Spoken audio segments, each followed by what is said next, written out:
तो भगवान को जब भी कोई पूजा करता है तो मूर्ति के आगे कुछ कुछ अर्पण करता है। जैसे पत्ते चढ़ाए जाते हैं, फूल चढ़ाए जाते हैं, कहते पुष्पम पत्रम फलम तोयम। तो फूल चढ़ते हैं और पत्ते भी चढ़ाए जाते हैं। अब चाहे वो बेल पत्र हों, बेल के पत्ते, या तुलसी के पत्ते हों, कोई ना कोई पत्ते सजावट के लिए, देखो आम के पत्ते भी चारों तरफ लगाए जाते हैं। तो पत्ता भी चढ़ता है, तो फूल भी चढ़ता है, और फल भी भगवान को अर्पण करते हैं। जो भी मौसम का फल होता है वो भी भगवान को अर्पण होता है, और जल भी भगवान को अर्पण होता है। तो कभी केवल जल चढ़ा देते हो, कभी केवल आप फल फूल कुछ रख के आ जाते हो, कभी सिर्फ पत्ते चढ़ा देते हो, जल नहीं भी चढ़ाते हो। मगर ये चीज़ें 4 चीज़ें होती हैं जो कि पूजा में मनुष्य इस्तेमाल करता है। तो इसका सूक्ष्म भाव जो है वो ये है कि जो फूल है वो हमारे हृदय का फूल भगवान को अर्पण करें। हृदय रूपी पुष्प, मन रूपी फूल भगवान को अर्पण करें, क्योंकि हमारा मन फूल की तरह खिला खिला होगा तो हम भगवान को अर्पण करेंगे, और मन अगर मुरझाया होगा तो कैसे भगवान को अर्पण करेंगे। तो मन को कभी भी मुरझाने नहीं दो, परिस्थिति कैसी भी आए अपने मन को मुरझाने नहीं दो। अपने मन को हमेशा खिला खिला महसूस करो, हमेशा अपने को अमर आत्मा जानो, दूसरे को सबको अमर आत्मा जानो, तो आपका मन खिला खिला रहेगा। देखिए कि नाश कभी भी किसी का होता नहीं है, और नुकसान भी कभी तुझ आत्मा का कभी होता नहीं है। तो फिर मन के मुरझाने का क्या कारण है? जो कुछ सारी सृष्टि में दिखाई देता है वो सब मेरा है, मैं सबका हूँ, सब मेरा है, और भगवान मेरे अंग संग हमेशा है। अगर उसकी प्रेजेंस को महसूस करो तो आपका मन खिला खिला रहेगा। और गुरुजी का कहना होता था कि जो याद है तो आबाद है, भूले तो बर्बाद है। आप भगवान को अगर याद रखते हो तो आप आबाद हो ना, खुशहाल हो, और भगवान को भूले तो आप बर्बाद हो जाओगे। प्रभु ते भूलियाँ तो व्यापन सभी रोग। भगवान को भुलाते हैं तो हमको अहमता, ममता, कर्तापनी के सारे रोग व्यापने लग जाते हैं, और भी इससे जुड़े हुए अनेक रोग हमारे अंदर में आने लग जाते हैं। तो भगवान को कभी भूलो नहीं। नाम हरि का हृदय से ना भूलो, ये भुलाने के काबिल नहीं है। कभी भगवान का नाम भूलने के लायक नहीं है। जगत भूल जाए लेकिन भगवान याद रहे, सब कुछ भूले लेकिन एक भगवान ना भूले। इतनी भक्ति, इतना ज्ञान हमारे अंदर में पक्का हो जाए। और कोई भी संसार में जो है वो प्रारब्ध के अनुसार तुमको मिला, प्रारब्ध के अनुसार जाएगा। ज्ञान पक्का है तो आपका मन खिला खिला रहेगा। तो ये हमेशा ध्यान रखना कि मन हमें भगवान को अर्पण करना है, मन रूपी फूल अर्पण करना है। कई बार मन दुखी होता है तो भी भगवान की पूजा लोग करते ही हैं, दुखी हृदय से करते हैं। मुरझाया दिल है तो भी करते हैं, आदत नियम अनुसार करते हैं। लेकिन ये याद रखना कि जैसे भगवान को खिले खिले फूल पसंद है तो तुम अपना मन का फूल खिला खिला रखो, और वो अर्पण कर चुके हैं, मन अर्पण कर चुके हैं। तो भगवान को जो चीज़ दे दी वो हमेशा के लिए पवित्र होगी, अच्छी होगी। तो फिर उसमें अब हम जगत और माया थोड़ी रखेंगे। जो चीज़ भगवान को अर्पण हो गई वो तो फिर पूजा की चीज़ बन गई, उसको फिर इधर उधर पैरों में, कचरे में इधर उधर नहीं डालेंगे, उसको मान सम्मान करेंगे। तो मन जब आपने भगवान को अर्पण कर दिया, खिला होगा, तो भगवान को दे दिया तो उसके बाद खिला ही खिला रहे हमेशा। उसको हमेशा याद करके अपने मन को खिला के रखो, अपने मन को कभी भी मुरझाने नहीं दो। तो मन रूपी फूल भगवान को देना है, और पत्र शरीर रूपी पत्ता। शरीर की तुलना पत्ते से की गई है। पत्ता टूटा डाली से ले गई पवन उड़ाए, अब के बिछड़े कब मिलेंगे दूर पड़ेंगे जाए। तो शरीर की भी तुलना पत्ते से की गई है। एक पेड़ में हजारों पत्ते लगे होते हैं, तो एक संसार में हज़ारों लोग आपको दिखते हैं, हज़ारों मिलते हैं, लेकिन कौन सा पत्ता कब झड़ के अलग हो जाए कोई भी नहीं जानता। तो जो पत्ता झड़ के अलग हो गया उसको तो फिर आप कुछ भी नहीं कर सकते, अलग हो गया तो हो गया। तो जगत में जो लोग चले गए सो चले गए, उनको तो आप वापस नहीं ला सकते। ये विचार करो कि तुमको भी एक दिन जाना है। आज दूसरे के जाने पे उदास होते हैं, दुखी होते हैं, लेकिन ये याद रखो कि इस पेड़ की डाल से हमको भी एक दिन जाना है, इस जगत से हमको भी जाना है। करो तैयारी, एक दिन जाना है। तो पत्ता जैसे पेड़ से अलग हो जाता है, फिर उसको हवा पता नहीं कहाँ उड़ा के ले जाती है, वापस तो उस पेड़ पे आता नहीं, उन बाकी पत्तों से मिलता नहीं, जाने कहाँ, बिछड़ गया। तो शरीर भी ऐसे ही है, पत्ते की तरह से। हुक्म की हवा उसको पता नहीं कहाँ से कहाँ ले जाती है। इस जन्म में जो लोग बिछड़ गए, दुनिया से चले गए, वो पता नहीं कब मिलेंगे, कौन से जन्म में मिलेंगे और किस रूप में मिलेंगे, वो भी तो याद नहीं है। क्या पिछले जन्म के संबंधी याद हैं? उनमें से अगर कोई आपके प्रिय होंगे और आपको याद भी करते होंगे, आप तो नहीं याद करते एक बार भी। तो जो इस जन्म के हैं वो भी जब ये चोला छोड़ के जाएंगे तो वो आपको कभी याद नहीं करेंगे। आप जब तक जीवे तो आप उनको याद करते रहोगे। याद भले करो, लेकिन याद करके उदास नहीं हो जाओ, याद करके दुखी नहीं हो जाओ। याद आए तो भगवान से प्रार्थना कर लो, याद आए तो समझ लो कि वो मेरे अंग संग है, क्योंकि जिसकी याद हृदय में बसी हुई है तो याद के रूप में हमेशा है ना। श्याम भगवान ने एक बार जब आए थे यहाँ पर तो बोला कि एक प्रेम और एक याद ये कभी मिटती नहीं है, ये जाती नहीं है। प्रेम भी तुम्हारे हृदय में किसी का भी होगा, वो हमेशा तुमको याद रहेगा, और बाकी किसी भी व्यक्ति की जो स्मृति है वो याद रहती है। ज्ञानी भी याद करता है, अज्ञानी भी याद करता है, लेकिन ज्ञानी याद करके उदास दुखी नहीं होता। वो समझता है वो अभी भी है, तत्व रूप से तो अभी भी है, और नहीं तो भगवान के पास है। उसके लिए प्रार्थना अगर आप कर सकते हो तो प्रार्थना कर लेते हो तो भगवान जहाँ भी हो उसको सुख शांति देना। आपका शरीर भी छूटे, जो हम इतना अटक के बैठे हैं, एक दिन ये शरीर छूट जाएगा, और फिर पता नहीं इन लोगों से हमारा कब मिलाप होगा, कौन से जन्म में और किस रूप में होगा, कोई जान ही नहीं सकते हैं। तो ये शरीर रूपी पत्ता ये भगवान को अर्पण कर दो, तो इस शरीर के मान अपमान से, इस शरीर के दुख सुख से, इस शरीर के संयोग वियोग से हम छूट जाएंगे। वरना कोई मिलता है तो खुश होते हैं, कोई बिछड़ता है तो परेशान होते हैं। मान सम्मान मिलता है खुश होते हैं, अपमान मिलता है तो हम परेशान होते हैं। तो हम मान सम्मान दोनों से ऊपर, दुख सुख लाभ हानि दोनों से ऊपर हो जाए, उसके लिए ज्ञान है। सारा जो भी परेशानियों का कारण है वो आपका अपना शरीर ही तो है, जो भी परेशानी का कारण है। तो ये अर्पण कर दो। अब आज से हमने अगर अपना शरीर भगवान को अर्पण कर दिया पत्ती की तरीके से, फिर अपने देह के बारे में चिंता तो नहीं करोगे ना। ये देह कहाँ रहेगी, ये देह क्या खाएगी, ये देह क्या करेगी, इसका क्या होगा। हम तो शरीर रूपी पत्ता अर्पण कर चुके, उसके बाद हमें सोचने की ज़रूरत ही नहीं। फिर तो भगवान जहाँ चाहेगा वहाँ ले जाएगा। तो ये अर्पण कर दो। अर्पण करने के बाद फिर इसकी चिंता करना छोड़ो। वो तो जो योगी होता है वो इस बात की चिंता कभी नहीं करता, जो योग लगाने के लिए चलता है अपने शरीर की, कि मैं रहूँगा कहाँ और खाऊँगा कहाँ से। रहेगा भी शरीर और खाएगा भी शरीर। तो अपने रहने की और खाने की दो बात की चिंता ज्ञानी कभी नहीं करता है। वो जानता है हुक्म की हवा जहाँ इसको ले जाएगी ये वहीं रहेगा, प्रारब्ध इसको जो खिलाएगी ये वही खाएगा। तो उसको खाने की और रहने की परवाह ही नहीं होती।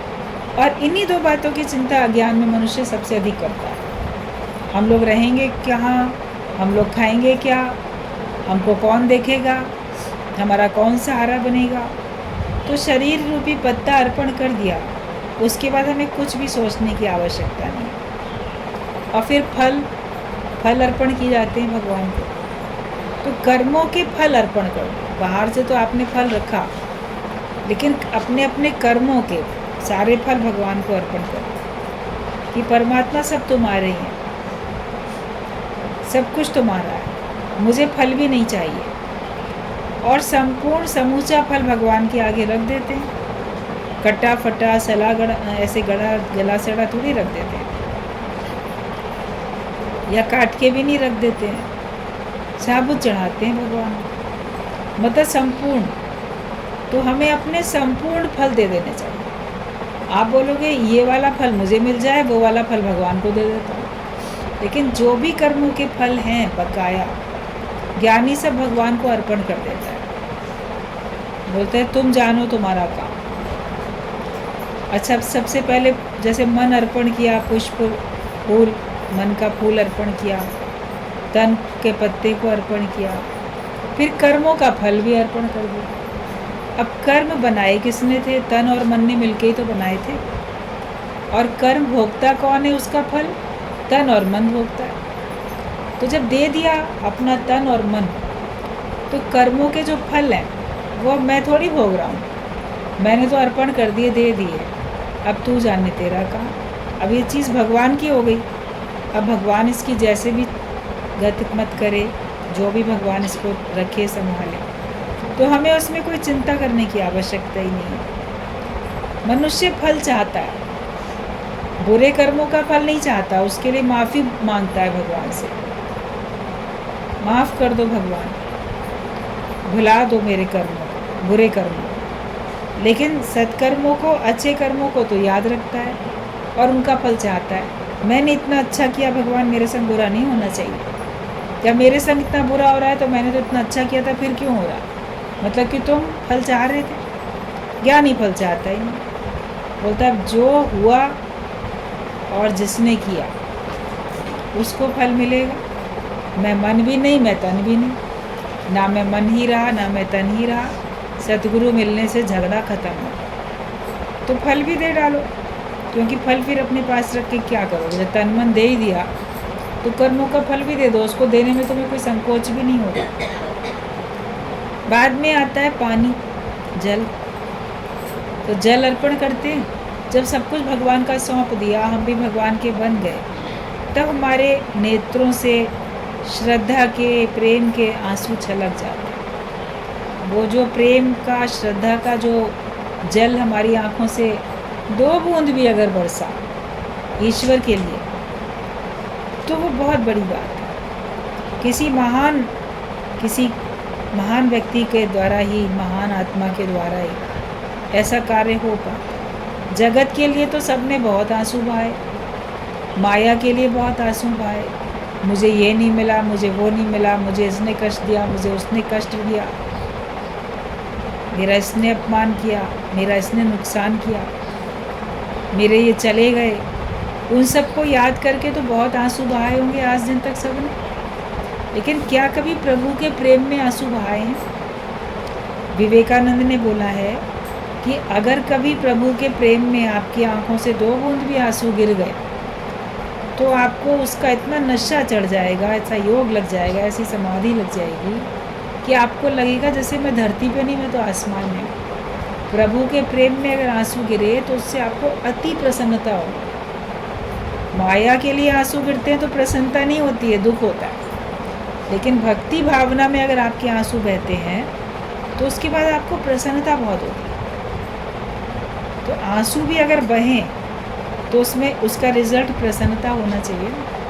वो जब परमात्मा के लिए बहाओगे तो प्रसन्नता है, जगत के लिए बहाओगे तो प्रसन्नता नहीं है, कष्ट है, फिर तो दुख है। तो भगवान को अर्पण करो अपने प्रेम के आंसू। या कभी प्रेम अभी नहीं इतना बना तो कभी कभी मनुष्य पश्चाताप करता है, अपने किए हुए कर्मों के प्रति बहुत शर्मिंदा होता है, बहुत अफसोस लगता है उसको, और उसको बड़ा पछतावा होता है, मैंने ऐसा क्यों किया। वो भी आपका विवेक खुला है तभी आप कर पाते हो पछतावा, पश्चाताप। तो कभी पछतावे में, पश्चाताप में आंसू गिरते हैं, वो भी आपके मन को हल्का कर देते हैं, क्योंकि वो भगवान के आगे ही तो आप रो, या किसी के भी आगे माफ़ी मांगने के लिए आप आंसू बहा रहे हो, तो माफ़ी मांगने के लिए भी किसी व्यक्ति के आगे भी आपने अपने किए हुए व्यवहार की, किए हुए बर्ताव की, किए हुए कर्मों की अगर आपने माफ़ी मांगी और उसमें आपको आंसू आए, तो वो आंसू भी बाद में आपको संतोष देते हैं। आपके मन की जो हलचल थी वो ख़त्म हो जाती है, आपका मन स्थिर हो जाता है। तो अगर आंसू बहे तो इसलिए बहे ना, पछतावे के, पश्चाताप के आंसू हो जाएं, या फिर भगवान के प्रेम के हो जाएं, श्रद्धा में आए, प्रेम में आए, ये जल चढ़ाओ। बाकी तो जल लोटा भर के ले गए, केले के पेड़ में डाल दिया, कहीं लोटा भर के जल ले गए तो पीपल के पेड़ में डाल दिया, कहीं शिवलिंग के ऊपर अर्पण कर दिया। ये सब बहुत लोग करते रहते हैं, जल चढ़ाते रहते हैं, लेकिन वहाँ प्रभु के प्रेम में जल चढ़ाओ। ये गुरु सिखाता है सही तरीका भगवान को अर्पण करने का। फिर बाहर से आपने जल अर्पण किया या नहीं किया, आपने फल अर्पण किए या नहीं किए, आपने कोई पत्ते या फूल चढ़ाए कि नहीं चढ़ाए, आपकी तो सच्ची भक्ति हुई। वरना मंदिर जाएं, मूर्ति के दर्शन करें, फूल चढ़ाएं, आरती गाएं कुछ, लेकिन जो भगवान की भक्ति में लगाए 24 घंटे, उसको द्वैत की भक्ति करने की ज़रूरत ही नहीं होती है। उसको आत्मसंतोष होता है और उसको आठों पहर भक्ति हो रही है, हर समय उसकी पूजा चलती है, हर समय उसकी भक्ति चलती है। बाहर से भी अगर कोई किसी कारण से जाता है तो भी कोई उसमें अपराध नहीं हो जाता है, सहज स्वभाव अगर गया तो कहीं, लेकिन कुछ चाह रख के नहीं जाता है कि मैं जाऊं तो मुझे ये मेरी मन्नत पूरी हो जाए। ज्ञानी अगर मंदिर में जाएगा भी तो उसके सुंदर रूप को और देखने के लिए और भगवान का शुक्रिया अदा करने के लिए जाता है। वो जहाँ बैठा है वहाँ भी भगवान का शुक्रिया अदा करता है। फिर जहाँ जहाँ उसकी प्रारब्ध होती है, जहाँ जहाँ का अन्न जल होता है, वहाँ वह भगवान उसको पहुँचा देते हैं और वो भक्ति भावना में रहता है, तो उसका मन हमेशा खुश रहता है। तो ये हमारे मन का फूल है, शरीर रूपी पत्ते हैं, और हमारा आँख का पानी है और कर्मों का फल है। यही सब भगवान को अर्पण करना है। जैसे सागर के बिना लहर का अस्तित्व नहीं है, ऐसे ही भगवान के बिना तुम्हारा अस्तित्व नहीं। आप बोलो भगवान है ही नहीं। कई लोगों को उनकी मन मर्जी का नहीं मिल पाता है जीवन, जैसा चाहते हैं वैसा अपना जीवन नहीं बना पाते हैं और उनको सब तरफ से निराशा हाथ लगती है, तो वो कहते हैं भगवान है ही नहीं। मगर ये याद रखो, तुम अगर हो तो भगवान भी है। सागर है तभी लहर है, बिना समुद्र के लहर हो ही नहीं सकती, तो बिना ब्रह्म के जीव हो ही नहीं सकता। ईश्वर अंश, जीव अविनाशी। ईश्वर का ही तो अंश है, तो ईश्वर तो है ही, हम तो उसका एक अंश हैं और हम भी अविनाशी हैं। भगवान अपने अंदर से प्रकट करो। जैसे कल भी बात चल रही थी, अपने अंदर से दैवी गुण प्रकट करो, दैवी शक्ति, दैवी गुण अपने अंदर से प्रकट करो। हर एक को अपने अंदर से तो भगवान को प्रकट करना है। मान ना मान तू है भगवान, गुरु ने बता दिया, तो मान लो कि तुम भगवान हो। आपकी नज़र में कोई भगवान नहीं है, इसमें ये कमी, इसमें ये कमी, उसमें वो कमी, ये खराब वो खराब, मान लो कोई आपको भगवान नहीं दिखता, तो अपने अंदर भगवान को देखो। अपने अंदर भी क्यों नहीं दिखता? अपने अंदर जो कमियां हैं, बुराइयां हैं, उनको हटाओगे तो भगवान दिखेगा। अभी धरती के अंदर जल है, कुआं खोदोगे, ऊपर से मिट्टी, कंकड़, पत्थर सब हटाते जाओगे, तब तो बाद में जल दिखेगा उसमें। बिना हटाए दिखेगा क्या? ऊपर की परत तो हटानी पड़ेगी। तो जो हमारे देह अध्यास की, अज्ञानता की, मलिनता, विकारों की जो भी परत है, उसको हटाओगे तब तो भगवान आपको अपने अंदर से दिखेंगे। और दादा भगवान बोलते थे, किसी की भी नकाब उठा के देखो, नकाब हटा के देखो, मतलब पर्दा हटा के देखो। कोई पर्दे में है, चेहरे को उसने ढका हुआ है, किसी भी चीज़ से ढका है, तो हमको उसकी सूरत नहीं दिखती। लेकिन उसका पर्दा हटा के देखोगे तो आपको उसकी वास्तविक सूरत दिखेगी। तो संसार में जो भी दिखाई देते हैं वो सब शरीर रूपी पर्दा करके आए, इसलिए हमको भगवान की सूरत नहीं दिखती है। मंदिर मंदिर मूरत तेरी, फिर भी न दिखे सूरत तेरी। तो जो ये देह रूपी पर्दा है, इसी को धारण करके सब आए हैं। देह का पर्दा हटा के किसी को देखो, जो भी सामने है आपके, बोलो ये शरीर तो इसके अलग है, ये शरीर इसने धारण किया है कपड़ों की तरीके से। इस शरीर से हटके वास्तविकता में तो कौन है, जो ये है उसको मैं देखूं। तो तत्व के ऊपर नज़र होनी चाहिए, आत्मा के ऊपर नज़र होनी चाहिए, तो आपको सब में भगवान दिखने ही लगे। जिसमें भगवान नहीं देख पाते हो, क्योंकि उसका शरीर देखते हो और शरीर से जुड़े हुए उसका व्यवहार, उसके कर्म देखते हो। लेकिन देह को धारण करने वाला कौन है? आप अगर अपना उद्धार चाहते हो, आप अगर अपना मोक्ष चाहते हो, तो आपको सब में भगवान देखना ही पड़ेगा। उसके सिवाय आपको मोक्ष नहीं मिल सकता, उसके सिवाय आपको भगवान नहीं मिल सकता। पर्दा आपको हटाना ही पड़ेगा। हर बात से आपको खुद को पहले उपराम होना पड़ेगा। तो ये समझ जाओ कि भगवान है तभी तुम हो, अगर भगवान नहीं होता तो तुम भी नहीं होते। उसके अस्तित्व को आप नकार नहीं सकते हो, लेकिन उसको जहाँ तहाँ महसूस करने वाली अपनी भावना बनाओ। सत्संग को जीवन में उतारो, केवल कान से सुनना नहीं है। जब जीवन में उतारेंगे तब आप देखोगे कि आपके अंदर से भगवान प्रकट होता हुआ आपको दिख रहा है, जीव भाव जाता हुआ नज़र आ रहा है, और बाकी सबको जिसको देख रहे हो है ही भगवान, है ही भगवान। नामदेव ने कुत्ते में देखा, बड़े शौक से बताते हो सब लोग, कैसी भक्ति थी, कुत्ते में भी भगवान देख लिया। मीरा ने सांप में देख लिया भगवान, जहर में भी भगवान देख लिया। तो वैसी भक्ति तुम लोग क्यों नहीं कर सकते? क्या वो कोई अनोखे थे जो उन्होंने वैसी भक्ति कर ली? वैसी भक्ति हर एक कोई कर सकता है। दृढ़ विश्वास हो, श्रद्धा भाव हो, तो विष को भी अमृत भगवान कर देते हैं। जगत वाले आपको विष देंगे, आपको वो अमृत की तरह लगेगा, विषैला फल आपको मिलने वाला ही नहीं है उसका। इतना तो भगवान के ऊपर भरोसा विश्वास करो और दृष्टि डालो कि सब भगवान। यही ज्ञान है। जब तक सर्व में भगवान नहीं देखो, तब तक आपका ज्ञान अभी पूरा हुआ ही नहीं है। एक बार बात बताई जा रही थी कि एक कोई व्यक्ति था, ज्ञान सुनने के लिए किसी संत के आश्रम में गया। उसने बहुत साल तक वहाँ पे रहा और ज्ञान भी सुना, सेवाएं भी की, लेकिन वो पूर्ण नहीं हो पाया और उसको अपने अंदर में संतोष नहीं मिला। तो वो एक दिन, कई साल आश्रम में गुरु के साथ रहने के बाद भी, वो एक दिन गुरु को और आश्रम को, सत्संग को छोड़ के चला गया, अन्यत्र कहीं चला गया, माया की दुनिया में कहीं चला गया। फिर कुछ दिन बाद उसकी भेंट हुई उसके किसी परिचित मित्र से। उसने उससे पूछा कि तुम तो ज्ञान के लिए गए थे, गुरु के आश्रम में गए थे, कितने साल तुम वहाँ रहते थे, फिर अब तुम वो सब छोड़ के आ गए और अपने माया में, घर गृहस्थ में रहते हो।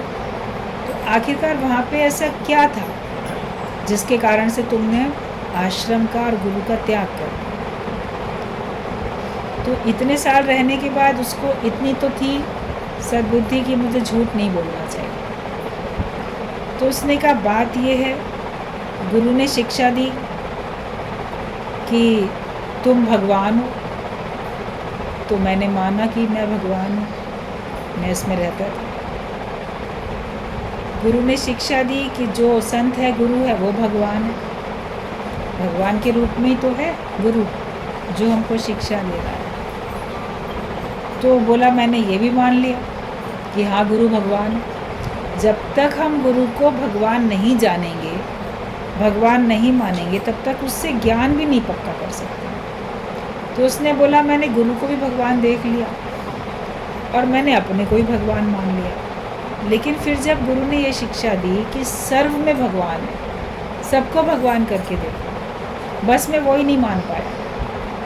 कितने साल भी मैं रहा, मुझे सब में भगवान नहीं दिखते थे। और जब सब में नहीं दिख रहे होते हैं तो लगता है कि मेरे अंदर भी कहाँ भगवान, क्योंकि मैं जीव बन के ही तो भगवान नहीं देख रहा हूँ, वरना तो देखो आत्मा का आत्मा ही देखेगा। बोला बस मैं ये पक्का नहीं कर पाया कि सब में भगवान है, इसीलिए मुझे उलझन होती थी और फिर मैं वो छोड़ के चला आया। तो ये तो एक दृष्टांत है। इसका सिद्धांत के तौर पे गुरुजी बताते थे कि अगर छोड़ के चला भी गया कोई, तो क्या वो छोड़ के जाने के बाद योग लगा उसका, मुक्त हुआ क्या? इतने साल जो उसने दिए, तो वो थोड़ा और मेहनत करता तो वो जितना 2 बात पक्की करी तो तीसरी पक्की करने के लिए मेहनत करता। तो निरंतर अभ्यास करना पड़ता है, लगातार हमको लगे रहना पड़ता है। हम अपने मन को मोड़ नहीं पाते हैं, इसीलिए अपने मन को भगवान से हम जोड़ नहीं पाते हैं। अगर इस जन्म में आपको मुक्त होना है तो आपको सब में भगवान देखना पड़ेगा, कुत्ता सांप जो भी हो। भक्ति इतनी हो जाए, कोई जगह ना तुझसे खाली है, तू व्यापक डाली, हर जगह है ही भगवान। एक यही बात तो गुरु ने बताई, बोला ब्रह्म सत्य है, जगत मिथ्या है, मिथ्या से प्रीत मूर्ख रखता है। जिसके अंदर में समझ नहीं होती वही मिथ्या से प्रीत रखता है। जो आँखों से दिख रहा है, चमड़े की आँखों से जो दिखता है वो सब माया है, अब वो सब विनाश को प्राप्त होने वाली है, बदलने वाली है। तो इस माया से प्रेम क्यों करें? प्रेम उस अविनाशी तत्व से करो, भगवान से करो प्रेम। तो हमें हमेशा ये देखना है कि भगवान है तभी हम हैं। ये कभी नहीं बोलना कि भगवान है ही नहीं। जैसे सागर के बिना लहर का अस्तित्व नहीं है, वैसे ही भगवान के बिना तुम्हारा भी अस्तित्व नहीं है। गुरु तुम्हें हमेशा मदद करता है, पर तुम समय से ज्ञान ले लो, ये मदद गुरु की करो। देख, गुरु तो हमको हमेशा ज्ञान देके हमारी मदद करता है, लेकिन जब गुरु हमारी मदद कर रहा है, हमें इतना ब्रह्म ज्ञान दे रहा है, तो हम भी तो उस समय पे ले लें। आज नहीं लेंगे, कल लेंगे, कल नहीं लेंगे, परसों लेंगे, ऐसे टाल मटोल करते रहते हैं, तो फिर आपका समय चला जाएगा। और जो आज नहीं करेगा वो आगे पता नहीं कब कर पाएगा। आज जिस बात के लिए मन रोकता है, आलस्य करता है, कल भी मन रोकेगा, कल भी मन आलस्य करेगा। तो तुम समय से ज्ञान लो। आज तुमको गुरु ज्ञान देता है तो तुम आज ही पक्का कर लो उसको, कल पे नहीं टालो। गुरु तुम्हें शक्ति देता रहता है, उसके हाथ के नीचे रहोगे तो भूल नहीं होगी। समर्पण करो बिल्ली के बच्चे की तरह। अरे गुरु तुम्हें शक्ति देता रहता है, तुम उसके अंडर में रहो, उसके हाथ के नीचे रहो, तो देखोगे तुमसे भूल नहीं होगी। जब आप अपने सर पे गुरु को नहीं रखते हो तब आपसे भूल होती है, तब गलतियाँ होती हैं। लेकिन जिसके सिर ऊपर तू स्वामी सो दुख कैसे पाए। अगर हमारे सर पे गुरु का हाथ है, हम उसके अंडर में हैं, तो हम दुख कैसे पा सकते हैं? अगर हम दुखी हो रहे हैं तो समझो कि मैंने अपने ऊपर गुरु को रखा नहीं, तभी मैं दुखी हो रहा हूँ। जो और फिर गलती भी करते हो, गुरु से अलग होके उसको अपने से दूर समझ के क्या गलती करते हो कि तुम अपने को देह मानने लग जाते हो। यही तो सबसे बड़ी गलती कर लेते हो, और उस वजह से ही आपसे और गलतियाँ होती हैं। अपने को सबने शरीर माना है, यही उनकी सबसे बड़ी भूल है, और इस एक भूल के कारण आपसे अनेक भूल होती रहती है। इसलिए हमेशा गुरु के अंडर में रहो तो तुमसे भूल नहीं होगी।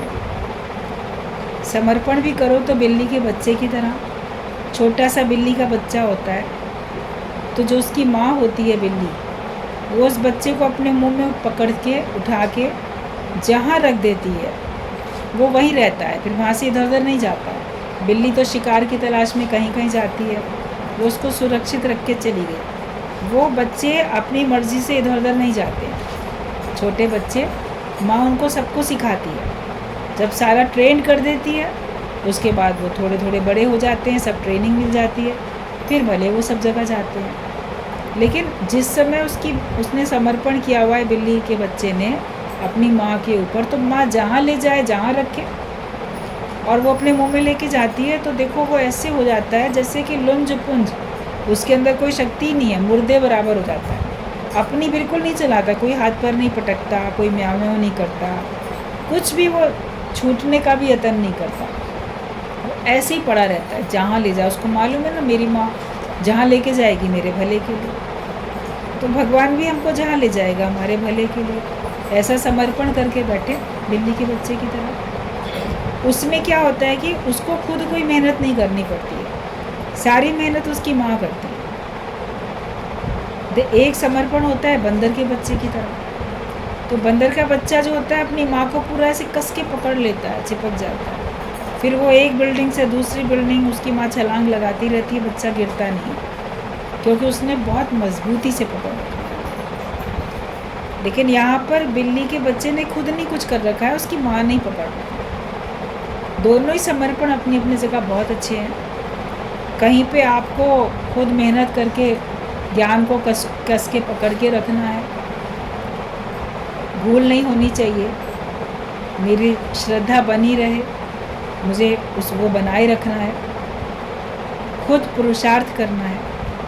और कहीं पे हमको बिल्ली के बच्चे की तरह समर्पण करके अपनी मन बुद्धि नहीं चलानी। तो जब समर्पण करो तो ऐसे करो कि मुझे अपनी मन बुद्धि नहीं चलानी। बाकी ऊंची नीची परिस्थितियों में मुझे अपने ज्ञान को और गुरु को कस के पकड़ के रखना है, जैसे बंदर का बच्चा कस के पकड़ के रखता है। तो पहले समर्पण होना चाहिए बिल्ली के बच्चे की। भगवान को भी ऐसी सौंप दो, जहाँ ले चलोगे वहीं मैं चलूँगा, जहाँ नाथ रख दोगे वहीं खुश हूँ। तो ऐसा समर्पण हो जाए तुम्हें। श्रद्धा से सिर्फ सुनो, फिर तुम्हें मनन करने की भी ज़रूरत नहीं पड़ेगी। मन में वो ज्ञान अपने आप चलेगा। जैसे कभी तो माला फेरनी पड़ती है, रटना पड़ता है और मन को लगाना पड़ता है, मन फिर भाग के इधर जाता है, फिर मन को लाना पड़ता है। लेकिन जिसकी बहुत अति श्रद्धा हो जाती है और श्रद्धा से जब कोई ज्ञान सुनता है तो फिर उसको मनन करने की ज़रूरत ही नहीं पड़ती, वो तो उसके ज्ञान रोम रोम में बस जाता है और वो निश्चयात्मक बुद्धि में रहता है, वो आत्मा का निश्चय करके बैठा है। ज्ञान उससे कोई भूलता ही नहीं, उसको अभ्यास करने की फिर बाद में आवश्यकता नहीं पड़ती है। मन गुरु को सौंप दो, मन तुमसे अकेले नहीं मानेगा। इसके लिए मन बेचे सदगुरु के पास, तिस सेवक के कारज पास। अपना मन गुरु को सौंप दो और मन अकेले तुमसे मानने वाला भी नहीं, तो इसलिए अपने मन को बेच दो। मतलब मन में जैसे भी ख्याल चलते हैं वो सारे के सारे ख्याल भगवान को बताओ, गुरु को बताओ और वो ख्यालों को फिर सौंप के खुद निश्चिंत हो जाओ। डोरी सौंप के तो देख एक बार, उदासी मन काहे को कर। सब डोरी सौंप के बैठो। आज दिन तक भगवान ने जो किया आपके भले के लिए किया है, ये मान के चलो, विश्वास करके चलो।